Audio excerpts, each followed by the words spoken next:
Is the singularity near? The military-industrial complex. The truth is out there. The seven mountains of the influencers of culture. To be as gods, catapult to propaganda. From a mostly secure, undisclosed split-level location on a cul-de-sac somewhere in the heartland of America, this is A View from the Bunker. Now, here's Derek Gilbert. We Americans are pretty short-sighted. We don't really pay much attention to what's going on outside of our little sandbox here. Welcome to A View from the Bunker. I'm Derek Gilbert. Our guest brings the insight of somebody who was raised in the United States but has lived for 4 decades in Israel and is married to a woman who speaks Arabic, and so she can understand what is being said in the nations around Israel. The gentleman is an author of numerous books and always in demand as a speaker at workshops and conferences. And in fact, he'll be one of the featured speakers at the upcoming Rocky Mountain International Prophecy Conference in mid-July, co-sponsored by Skywatch TV and our friends at Prophecy Watchers. We welcome to the program for the first time, Avi Lipkin. A couple of books here that you brought with you. Islam Prophesied in Genesis and Return to Mecca. And this is intriguing. Now, I understand Islam Prophesied in Genesis got you in trouble in Switzerland. Right. Now, well, what happened was that, I've been speaking in churches 26 years. So not only do I speak, I actually attend, and I listen to the preachings of the pastors. And I hear things that most Jewish people never hear. And I think about it, you put the morsel in your mouth and you taste it and you think, yeah, makes sense, And pastors teach the same Bible as the Jews have, but the pastors have a slightly different approach. And I look at what we know from the Bible, and I see things that the rabbis don't talk about. And once I had a 1.5 hour meeting with a very, very ultra-Orthodox rabbi in the town where I live. And I said to him, where's Mount Sinai? And he said, we don't know. Now, Helena, mother of Constantine, decided that this is in the Egyptian peninsula of Sinai. But that's a mistake, because the Egyptian army was there. The Israelites could not have been there. And Jim and Penny Caldwell came out with their video, and I met them 5-6 years ago, and they prove that the real Mount Sinai is in northwest Saudi. So I started thinking about it. I started checking into the Torah, and I found words that the rabbis completely overlook. And, there's this animosity between Judaism and Christianity, but the fact is that the rabbis go by the King James. And the King James translation is wrong. And so, for example, when Moses says to Pharaoh, let my people go, so that they may go around in circles in the desert, and it says Hajj. It says Chag in Hebrew. Really? But Chag is Hajj. Hajj is the pilgrimage. Yes. And so I said to the rabbis, guess what? 40 years in the desert, we were in Arabia. I asked them, where were we? So what happens is little by little, you start putting together a picture, and you see the antithesis of Judeo-Christianity. And I get into a lot of trouble with the Jewish people in Israel when I say that, Jews and Christians are one people. The Muslims also say it. Yeah. That the Jews are the Saturday people, Christians are the Sunday people, so kill the Jew on Saturday, kill the Christian on Sunday. But the point is that Mount Sinai, where the Torah was given not only to the Jews, but the Christians, because Christians believe in the Torah also. So this is a God-given gift from Mount Sinai. So if Mount Sinai is not in the Egyptian peninsula of Sinai, where is it? It's in northwest Saudi Arabia. So I started writing my yellow book about Mecca and Medina, but before I went into the yellow book number 6, I said, you know what, we've got to do a book about Genesis first. Because Genesis shows that Allah, the God of Islam, Allah, the moon god, the war god, the sword god, is Satan. Satan, Lucifer, the devil. And when I went to Switzerland, I was invited to help the Swiss people. They were having a referendum about whether or not to allow the Muslims to build minarets so that they could proclaim 5 times a day with loudspeakers at 4:30 in the morning, Allah Akbar, and you hear this for miles. And so I went to 23 German-speaking cities in Switzerland, and on November the 29th, 2009, and you can look it up in Google or YouTube, all these things, the Swiss people voted down the minarets, praise God. So I played a role in that. And I said to them, if you allow them to proclaim Allahu Akbar, which means Allah is greater, who said he was greater than God before his fall from heaven? Satan. So Allah is Satan. They call their God the greatest of all the liars and deceivers. Al-Makr in Arabic. Al-Makr means Allah is the greatest of the liars and deceivers. Who's their forefather? Ishmael, who was rejected of God. Right. Because God chose Isaac. The son of the promise was Isaac, right. So what I do is I go through the entire book of Genesis, and I have to blame Chuck Missler, because Chuck Missler is also kind of my rabbi. And the way he teaches, I try to emulate it, but from a Jewish perspective. And I always say that Jews and Christians are like the right hand and the left hand, but together we clap. And I'm very pleased to be here and work with Christian groups. And I wish the Jewish groups in Israel would listen to me like the Christians do. Well, it's fascinating. One of the things I've been reading about lately is about the holy mountain and the concept of the holy mountain of God. And of course, Sinai was where Moses received the law. Correct. We also know that there was Mount Hermon where the Watchers came down. There was also a mount in the north of Syria, called Mount Akra today, but it was back in the day called Mount Zaphon, where Baal was supposed to have his palace. Right. Yahweh told Moses, before they crossed the Red Sea, turn around. I want you to turn around, and you're going to cross opposite Baal Zaphon. Yeah. I had no idea why Baal, a Canaanite god, was being worshipped in Egypt. History. The Hyksos kings, who came from Canaan and dominated Egypt for several hundred years while the Israelites were there, were worshipers of Baal, or Set in the Egyptian pantheon, the god of chaos. When Jesus was accused of driving out demons by the power of Beelzebul, Baal the prince, Jesus responded, if Satan should drive out, he equated Baal with Satan. So Allah equals Baal equals Set equals Correct. Satan. Absolutely correct. It's been a long war, and they've been fighting over the Holy Land, the lands of the Bible. But this, in your second book now, Return to Mecca, you talk about how there will be conflict within the House of Islam over their holy sites, and how ultimately, do I understand correctly, the Jewish people, the Jewish nation, will wind up with their holy sites? Okay, now this is a revolutionary idea that our rabbis in Israel, and I love my rabbis, but they're inside of a box. They do not think about that.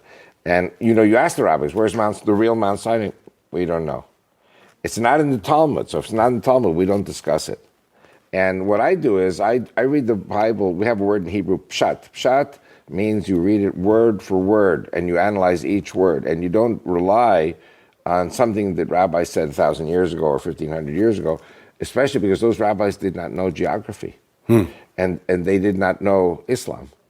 And even today, I go to synagogue, and very often, people in the synagogue say, okay, Avi, talk a little bit about what you do, and they don't want to hear, the moment I say Christians, stop, we don't want to hear Christians. We don't want to hear New Testament. Islam, stop, we don't want to hear about Allah and Muhammad. I said, but guys, you gotta know all the different cultures. You got to know them, because the Christians are our brothers and sisters and our allies, and the Muslims they're good people, but they're the enemy, because their God wants to kill the Jews on Saturday and Christians on Sunday. So, how could that be God? I learned from the Christians something Jews don't even know, which is Zechariah 2, verse 12. Zechariah 2, verse 12 says that the Jews are the apple of God's eye. And anyone who touches the Jews touches the apple of God's eye. You don't want to touch the apple of God's eye, because you'll pay for it. So then I get into trouble. I quote Romans 9-11, and I say that the Christians are grafted into the apple of God's eye, which makes you guys also the apple of God's eye. So anyone who touches, listen, the olive tree has roots and branches. Jews are the roots, Christians are the branches. No tree can survive with only branches or with only roots. Right. So the Jews and the Christians are together. And I'm forming a Judeo-Christian party in Jerusalem, which will be registered, God willing, April 21st. So I'm very excited about that too, bringing the Jews and Christians together. And I'm predicting ISIS is going to cause a mass migration of Jews and Christians from all over the world to Israel. Well, we'll talk about the political party in our next program, because I want to talk about the political situation in Israel and also the influence that the Orthodox and ultra-Orthodox communities have. That's something I don't know anything about. But I know that the Saudi kingdom is very nervous about ISIS. A year ago, December, they began building a 600-mile-long high-tech border fence between Saudi Arabia and Anbar province of Iraq, which is where ISIS is dominant, because they are concerned about ISIS coming across the border. It won't help them, because 92% of the Saudis support ISIS. ISIS is already in the kingdom. Jordan, 80% of the Jordanians support ISIS. There are Bedouin tribes that have already signed agreements with ISIS. When something big happens, they go over to ISIS. You're going to have black flags of ISIS on the Jordan River. Now you tell me, is Israel going to just sit back and watch? They're going to be digging tunnels under the Jordan River so that millions of volunteer Muslim terrorists can come across and destroy Israel. Mm-hmm. This is their dream. This is their obsession. So what I'm saying is I predict ISIS will eventually overturn Jordan, will eventually overturn Saudi Arabia. Fence, no fence, it doesn't matter. They're in Israel, in Jerusalem. I visited some very dear Christian friends in a high part of the old city, and they had like a roof apartment. We went up to the roof, we looked out, we saw black flags over the old city of Jerusalem. Oh, wow. They're inside Jerusalem. They're also in the Galilee, which is not Palestinian territories. They're just regular Israeli Muslims. They're ISIS.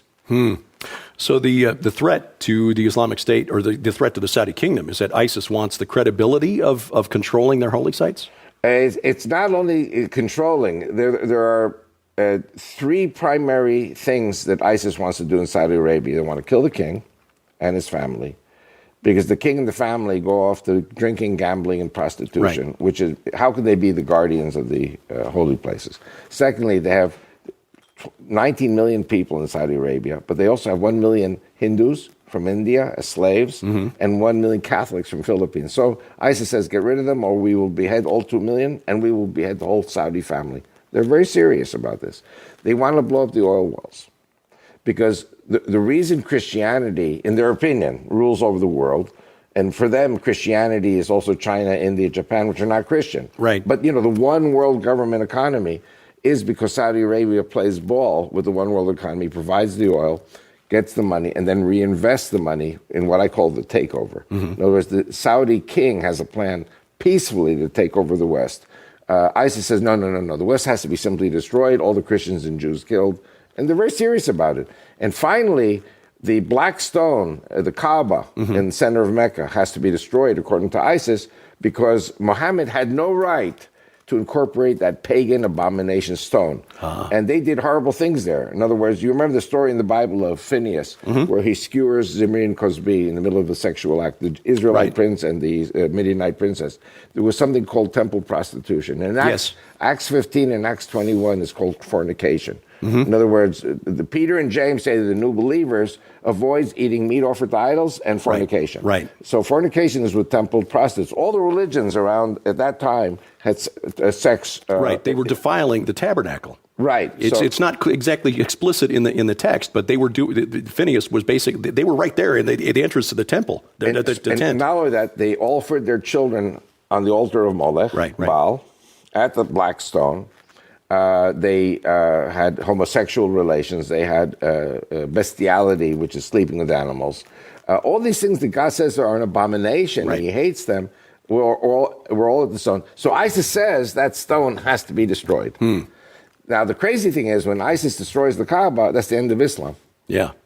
So we are looking at some crazy things happening right now. Eventually, God is turning the Muslims against each other, which we see in the Bible in 2 Chronicles chapter 20, when 3 armies march against Jerusalem, Ammon, Moab, and Seir, and then they turn on each other and kill each other. So God has the solutions.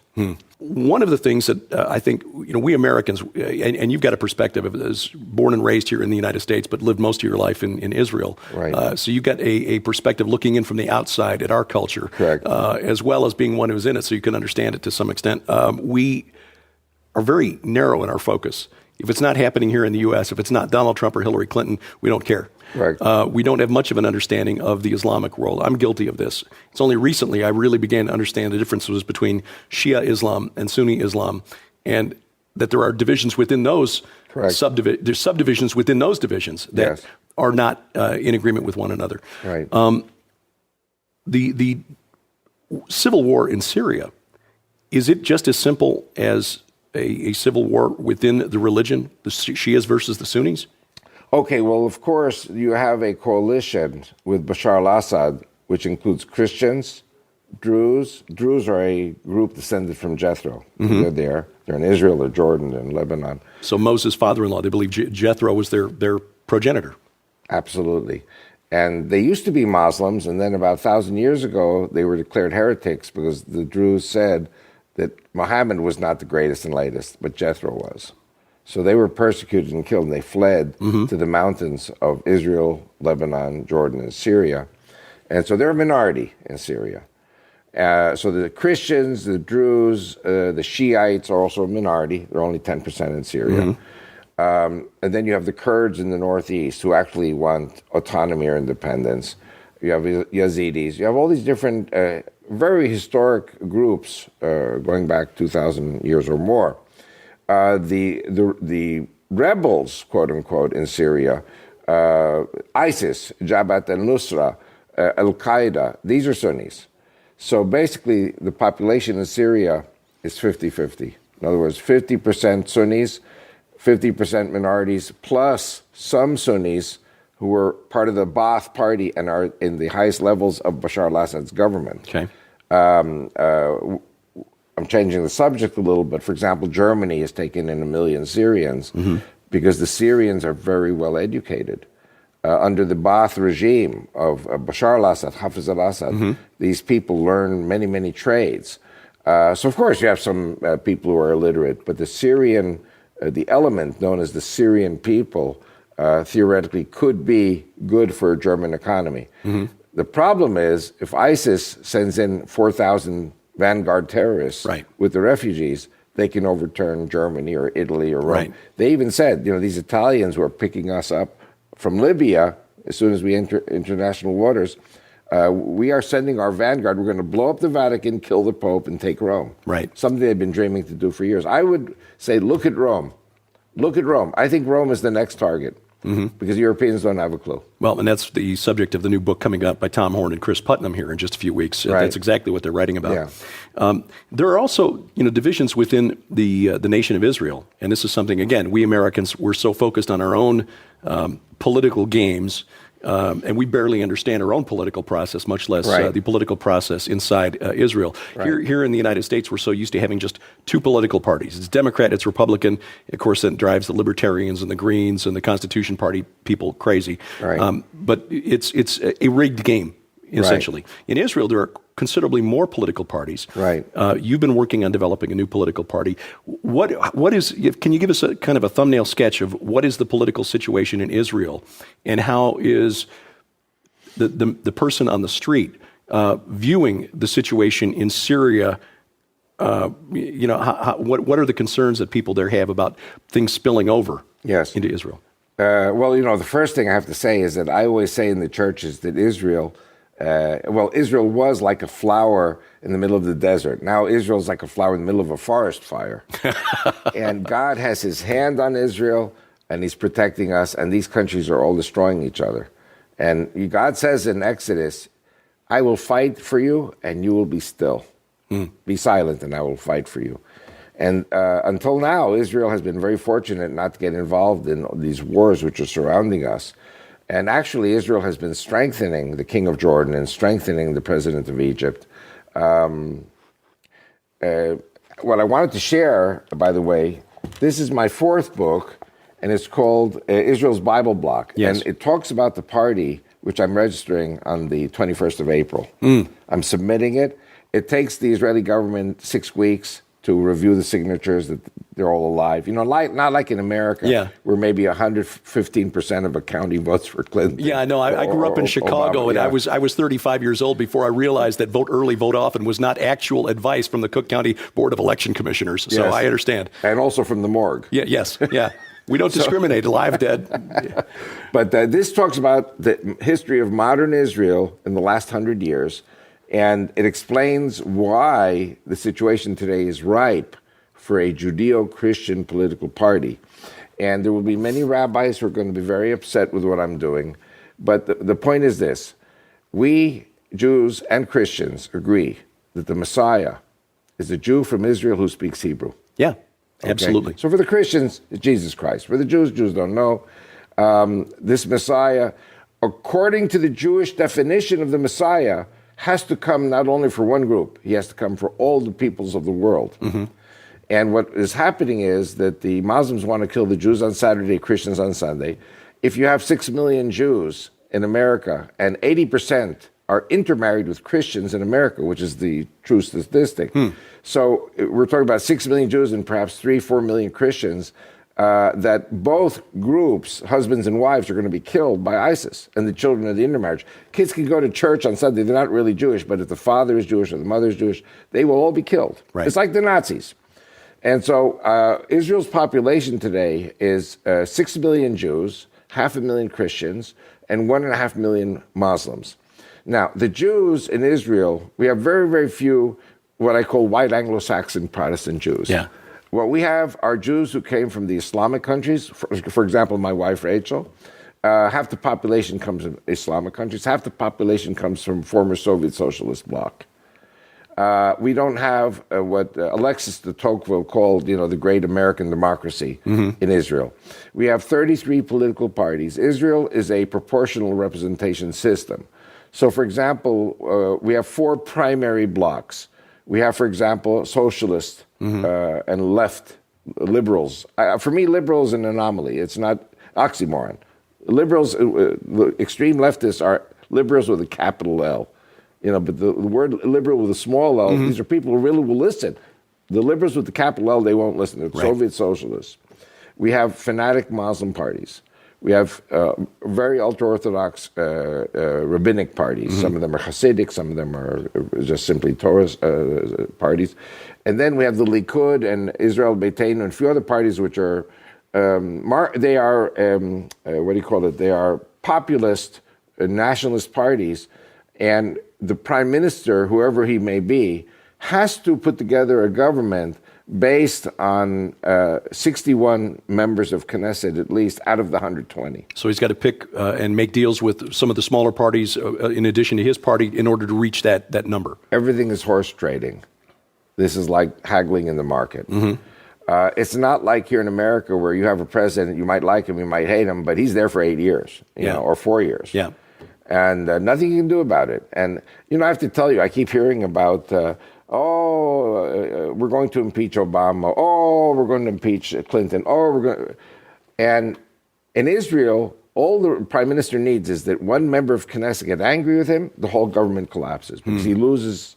Right now it's 61, but there are 3 guys who are troublemakers.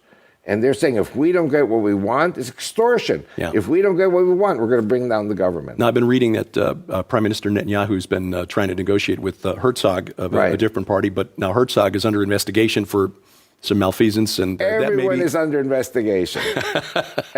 You know what? I don't want to say this, but, every country gets its political leaders because of tax evasion or something in taxes. You got Al Capone because he didn't pay his taxes. Right.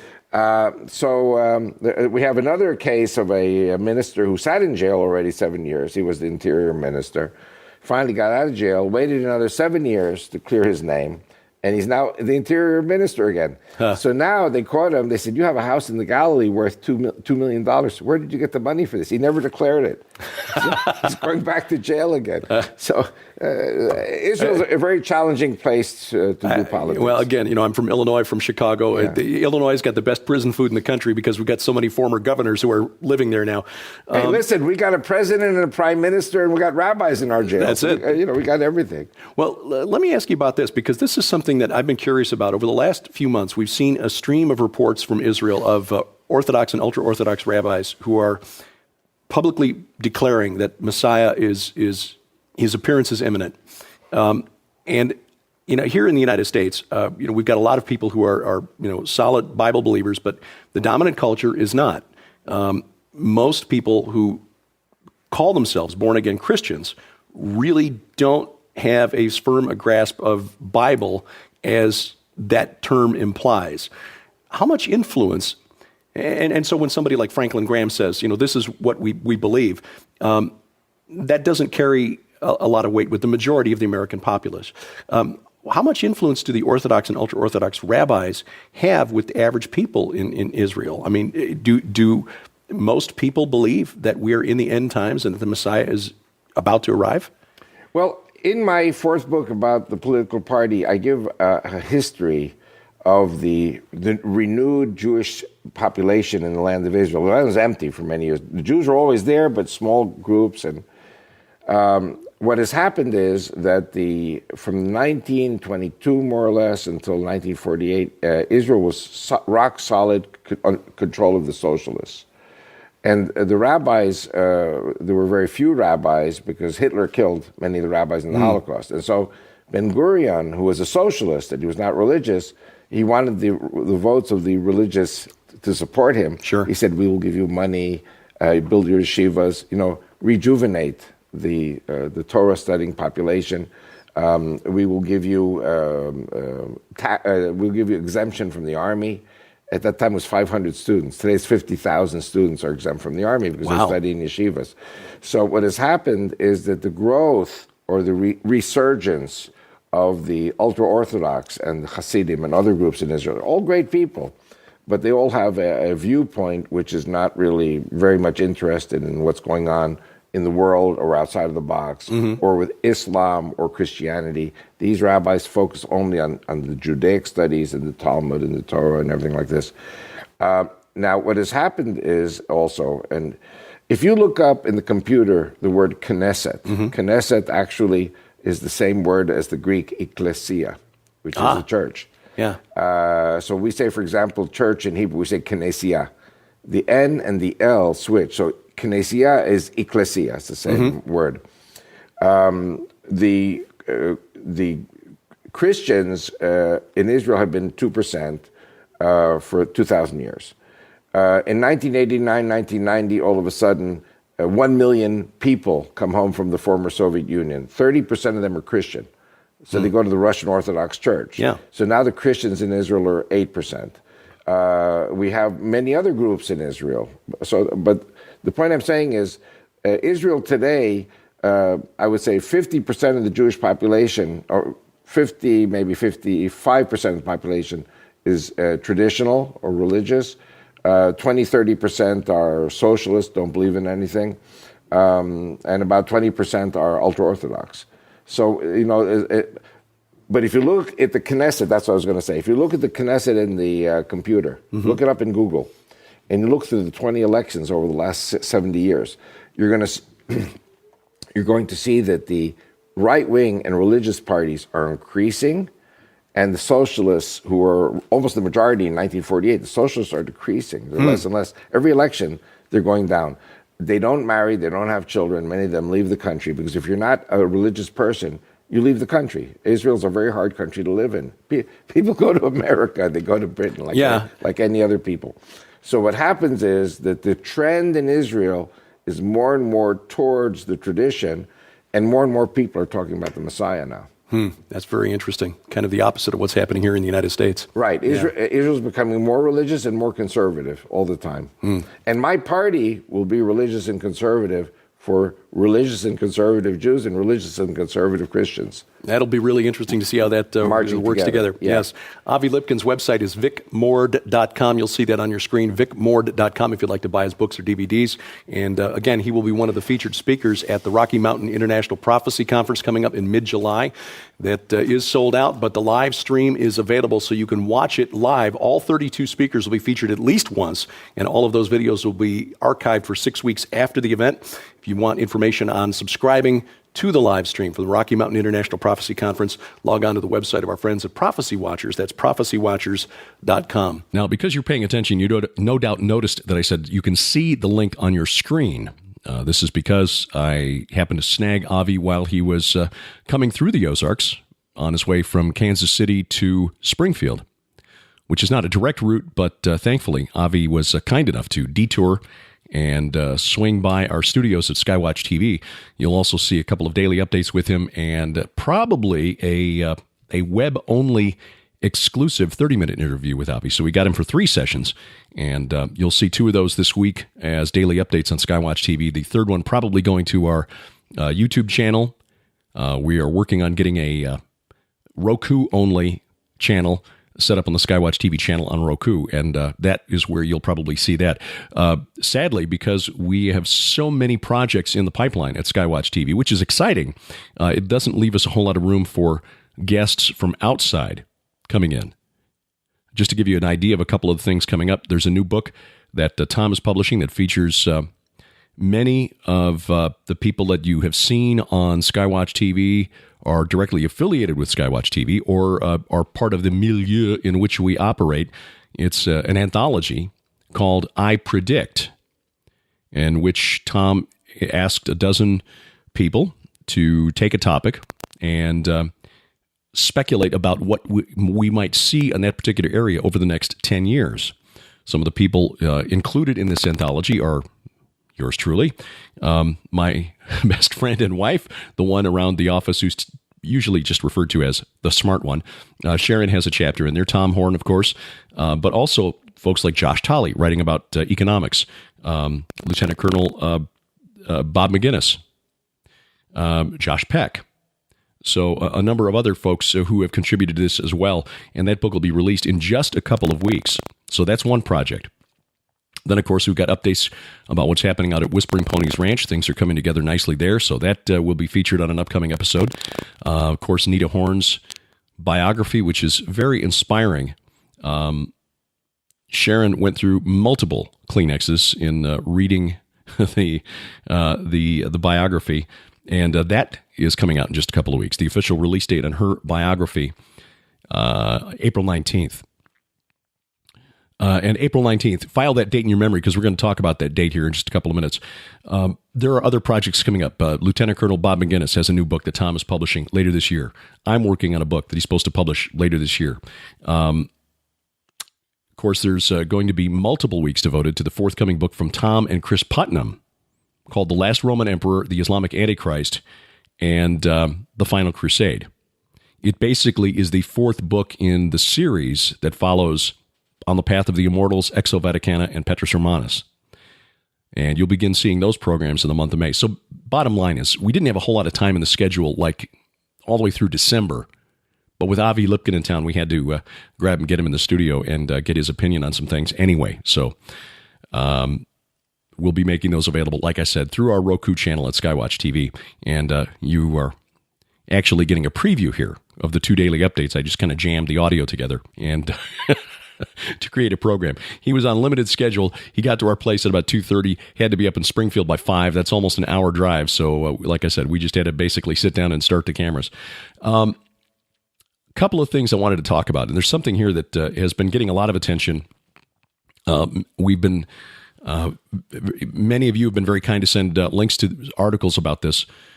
And this is the story of the recreation of the gate from the Temple of Bel. Bel is, or Temple of Baal, or Baal, in Palmyra, Syria. This is a temple that was dedicated in the year 32, AD 32, which was about the time Jesus was going to the cross. Now, who was Baal?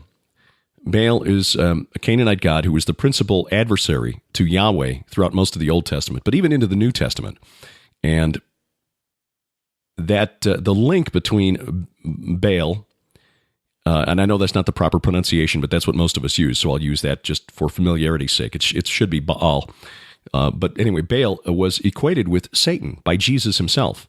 When Jesus was accused of casting out demons in the name of Beelzebul, which is Baal the prince, Jesus replied that Satan would not, cast out demons in his own name because a house divided against itself cannot stand. So Jesus linking Satan to Baal, equating them as essentially the same person, or entity rather.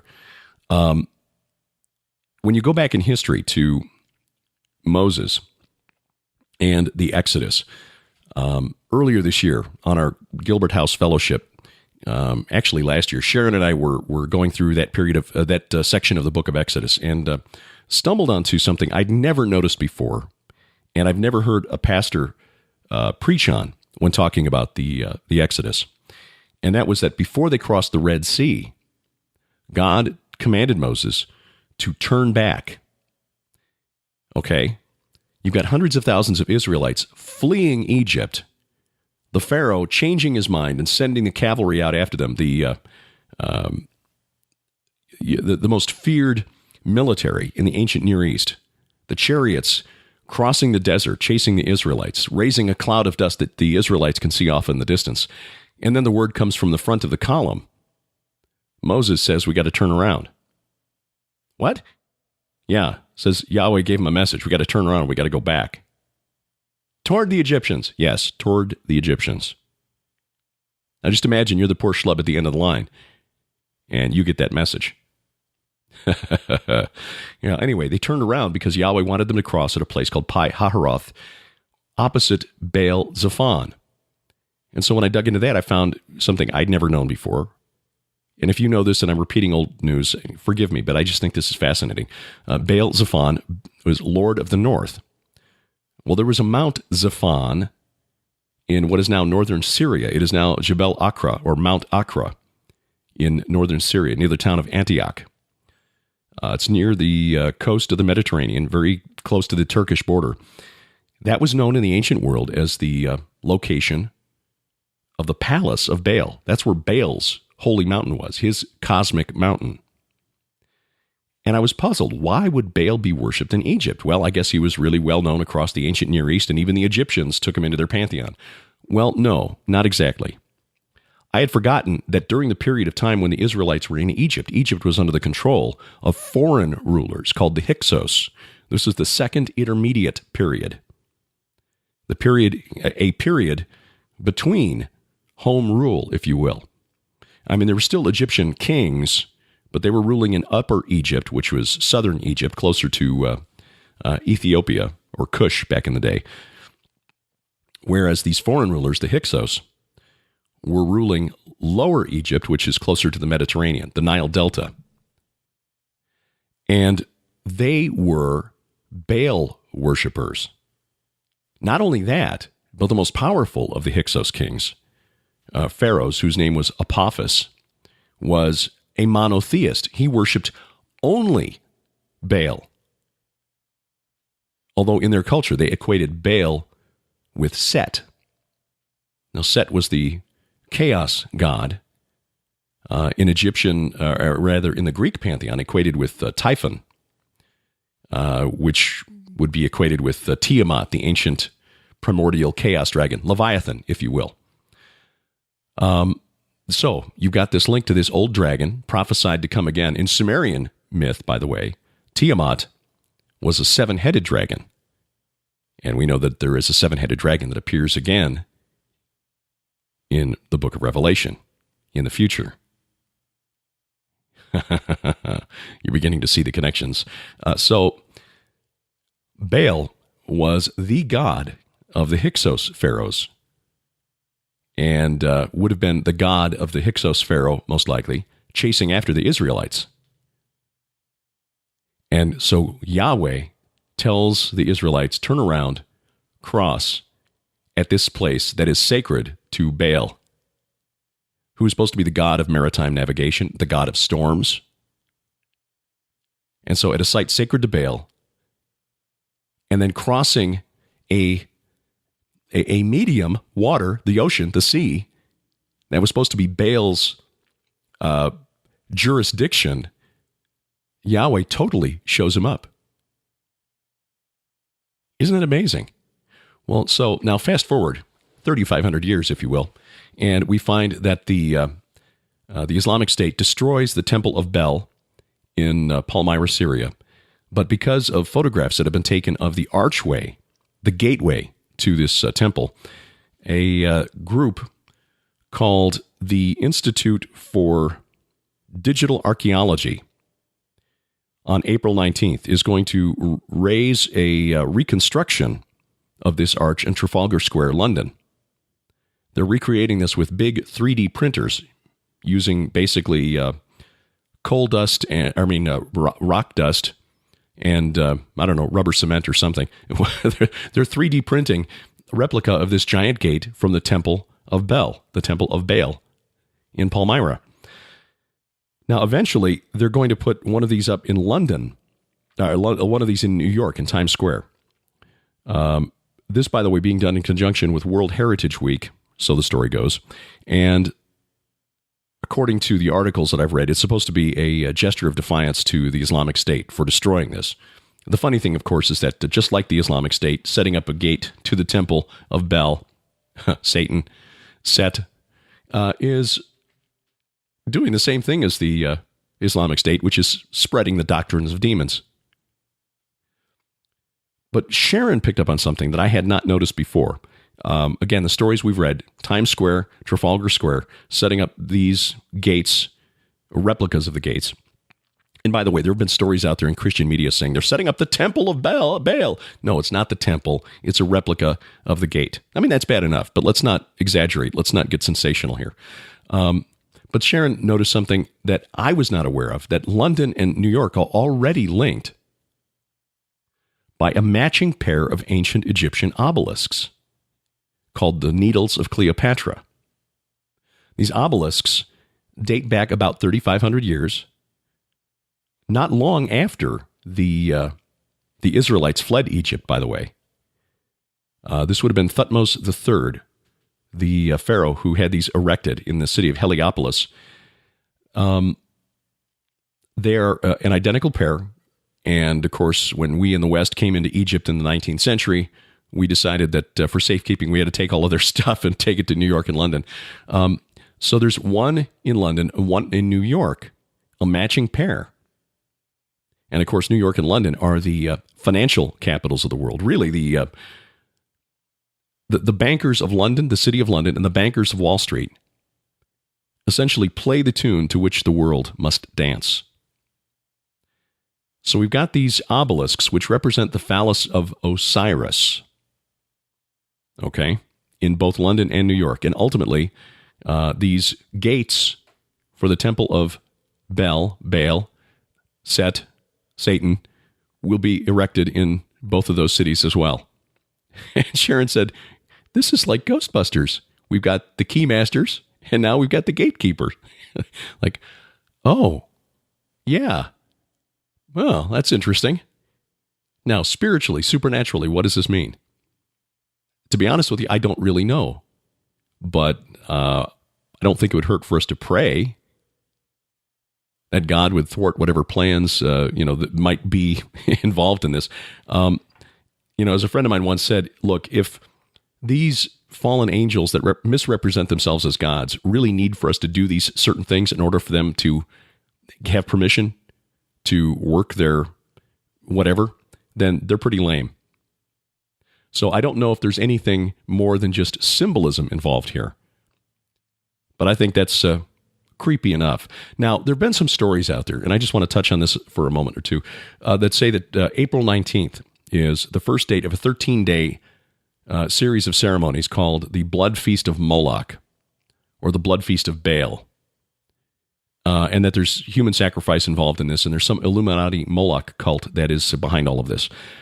And some of these articles have made it into fairly mainstream Christian publications anyway. And when I try to source the information for the existence of some special blood feast on April 19th and the 13-day festival leading up to Beltane on May 1st, I keep cycling back to the same source material. And I think the oldest claims that anyone can find date back to something that Tex Mars published in the 90s. But I can't find his source for the information. So I'm not convinced that this is a real deal, that there are some Christian authors out there who are, and I want to name names because I don't want this is not a personal me against them sort of thing. I'm just saying that I know that there are plenty of stories, that there are a number of stories out there, let me put it that way, a number of stories out there claiming that there's some blood sacrifice, human sacrifice that is behind this plan to erect the replicas of these gates in New York and London. And I just don't see any scholarly evidence that suggests there's anything special in the occult realm about April 19th. I'm not saying that this is harmless. I'm just saying let's not sensationalize the story. Because when we sensationalize the story, we make it harder for the skeptics to accept the truth of the supernatural realm and the spiritual war in which they are deployed, whether they admit it or not. I mean, me and you talking here, it's, preaching to the choir. But if we're going to be And I know that most skeptics out there aren't going to take us seriously anyway. They already think I'm crazy for believing that the Bible is literally the Word of God. But let's at least hold to the facts that we can document and not try to sensationalize the story beyond what we can document. I mean, yeah, there are already religious symbols sacred to the god Osiris in London and in New York that were taken from ancient Egypt, and now we're pairing them with the gate, a replica of the gate to a temple sacred to another, false god. Baal, Set, Satan. That's disturbing enough. That's disturbing enough. If we start pairing this and saying, and by the way, this is all part of an Illuminati blood sacrifice, 13-day festival of evil, without any real evidence to back it up, then people will tend to discount even the stuff that we can document with hard evidence. So I'm just saying, let's speak truth, but let's not embellish the truth. We can speculate. We speculate on this program all the time. Sharon and I speculate like crazy. But whenever we put it out in public, I hope that we are consistent in labeling it as such so that we don't mislead anybody. So a couple of other stories to touch on. I see that NASA is getting ready to have its impossible fuel-free rocket engine subjected to peer review. This is the EM drive or electromagnetic drive. They say they can power it with energy from the sun. It would bounce microwaves around inside a chamber and generate enough thrust to carry a spacecraft to Mars in 10 weeks.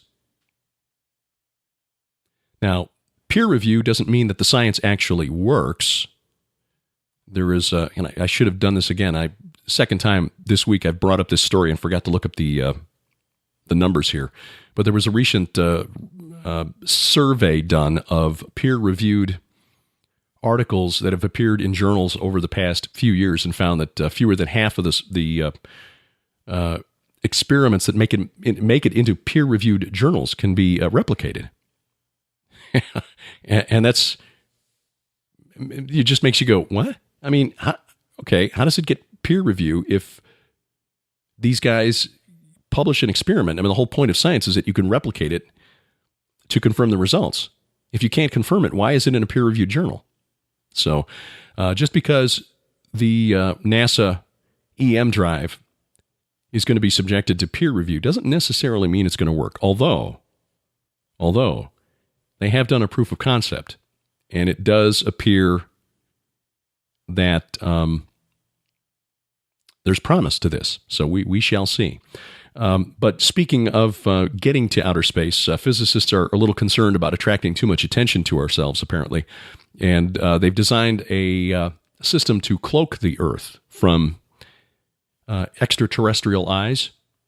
One of the ways that we are able to detect a planet orbiting a faraway star is by watching fluctuations in the light that we receive here on Earth from that star. And if the fluctuations are occurring at regular intervals, we can assume that it's because the star is being occluded by a planet passing in between us and the star. So these physicists apparently believe that we can fire lasers into space along the plane.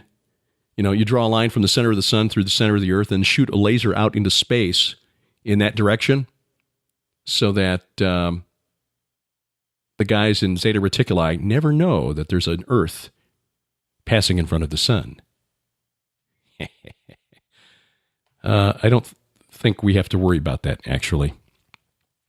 But scientists need things to think about and debate and discuss. In fact, last week they had a discussion with a number of big-name thinkers. The panel moderated, or at least included, Neil deGrasse Tyson, who's well-known even by us non-scientists. He was the host of the short-lived Fox reboot of the series Cosmos last year.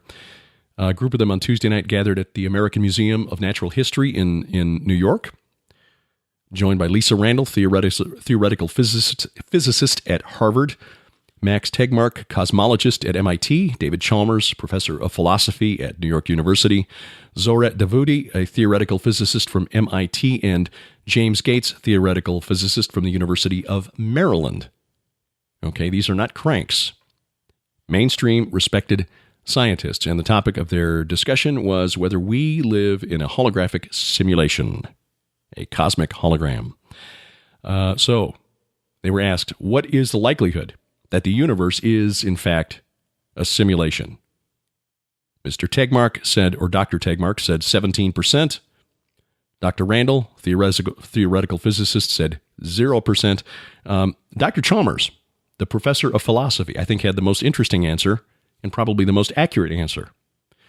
We're not going to get conclusive proof that we're not in a simulation because any proof would be simulated. We wouldn't know because if we're simulations and we're looking at simulated evidence, to us it would appear real. Now, as Christians, we can look at this and just laugh and say, this is foolishness. We have to address it because there are people being deceived and led into the new age by this idea. But as Christians, we know that we have been created to live in the natural realm, which is a subset of all of reality, because the supernatural realm is real. We can only perceive it when it chooses, or entities from it choose to interact with our reality. Someday we will perceive it in whole, now only in part. Interesting story from my file on the intelligence community. Became aware a couple of years ago when I started looking at the relationship between Facebook, social media in general, and the intelligence community of a venture capital division of the Central Intelligence Agency, CIA. It's called InQtel. InQtel's mission is to invest money in companies that are developing technologies that will have relatively short-term, or rather impact on the intelligence community and its mission in the short term, the near term, within 18 months. So you may wonder why the CIA then, through its venture capital arm, InQtel, is investing in a company with a line of cosmetic products that are marketed as a way to erase blemishes and soften skin. The company is called Skinsential Sciences, and InQtel has put money into the company because apparently in the process of developing these cosmetics, they've also developed a way to obtain DNA information from normal skin. I'm not quite sure how you get from point A to point B, but again, when it comes to InQtel, their money is put into companies that are going to generate some kind of payoff for the intelligence community within about 18 months. So, I don't know if they're doing some exfoliant type thing here or some sort of a skin peel, but for whatever reason, the CIA's venture capital firm, which doesn't give interviews, so we can't ask them why they think this is something that will be useful to the mission of the IC community. And one other thing that I think is interesting that scientists have now shown proof of concept in the ability to store relatively complex images in DNA and then retrieve them again. So they've figured out how to convert binary data to DNA nucleotides and then convert those nucleotides back into images that we can perceive with the human eye. It is pretty remarkable because you can store apparently a lot more information on DNA than you can on flash drive, digital media. The problem is, of course, that the equipment to actually convert binary code into DNA strands is really, really expensive, which means it'll only be available to the intelligence community, at least in the short run. Coming up on A View from the Bunker, we're going to talk about space next week. Gil Broussard it is long overdue in having Mr. Broussard on the program. People have been sending me email and links to his website and links to his interviews for months. And I've been really reluctant to get involved in the Planet X, Planet 9, Nibiru discussion. But I have talked with Doug Elwell about it a couple of times. In his book, Planet X and the Sign of the Son of Man and the End of the Age. We've done 2 interviews about that book. And in the recent interview with Richard Shaw and Rabbi Mattatyahu Glazerson about the Torah codes, Nibiru keeps coming up. So, all right, we'll talk more about this next week. Gil has done a lot of research utilizing ancient astronomical observations from ancient China. Let me put it that way, and corroborating those observations with significant dates in history. Doug does the same in his book with certain events in history, and there are others who are looking at the skies and looking at the same sort of phenomena for to explain things like the parting of the Red Sea, the flood of Noah, of course, the distribution of the nations after the Tower of Babel. So anyway, Gil Broussard, our guest next week on A View from the Bunker. The Gilbert House Fellowship, our weekly Bible study. Sharon and I are finding that we're getting a lot out of that. In fact, probably more out of that than anything that we've been doing over the last 10 years, including this program, PID Radio, Skywatch TV. And I guess that's as it should be, because after all, the Bible is, the Word of God. So we hope that you'll join us. We are going through the Bible in chronological order, which means that we're reading the Scriptures in the order of the events that they record. So that means now that we're into the time of David, because David shows up in Samuel and Kings and Chronicles and also the Psalms, we're skipping back and forth a lot. New Testament study does the same thing today. We did Matthew and Mark and then back to Matthew and looked at events side by side. It's really eye-opening. And today, our New Testament study in particular was really powerful. And that's no credit to me, no credit to Sharon. That's the Holy Spirit kind of opening our eyes and saying, here, pay attention to this verse. This is important stuff. So you'll find those studies going all the way back to the beginning. We've got 84 of them up there now. 82 of them up there now at gilberthouse.org. That's gilberthouse.org. This week on Skywatch TV, we talk with Gary Haven. Fascinating discussion with the writer and producer of the new film Amerigeddon, which opens May 13th around the country and will be available on DVD about 90 days later. It's a very stark, eye-opening warning about how unprepared we are in America for things to really go wrong. If an electromagnetic pulse were to knock out the electric grid and all of these electronics that we take for granted, a study commissioned by the United States Congress says that 90% of us would be dead within a year. We're so dependent on electric power, refrigeration, electricity to power water delivery.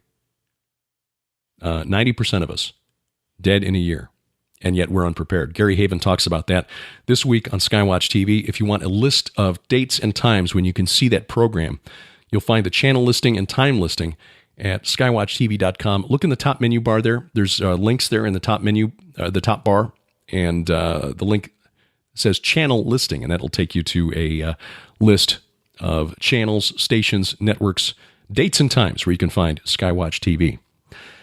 We appreciate your review of A View from the Bunker, iTunes, Stitcher, or wherever else you happen to find this program. That helps it show up in the ratings, lets other people know that the program is out here and we're talking about stuff they can't find anywhere else. And of course, we've got a View from the Bunker page on Facebook. You'll find a link to that at vftb.net also. Click and give us a like there as well. A View from the Bunker is a production of Gilbert House and produced under a Creative Commons Attribution Non-Commercial No Derivatives 4.0 International License. The opening theme is by Kevin MacLeod. His website is incompetech.com. And we do this because we wrestle not against flesh and blood. I'm Derek Gilbert, and this is A View from the Bunker.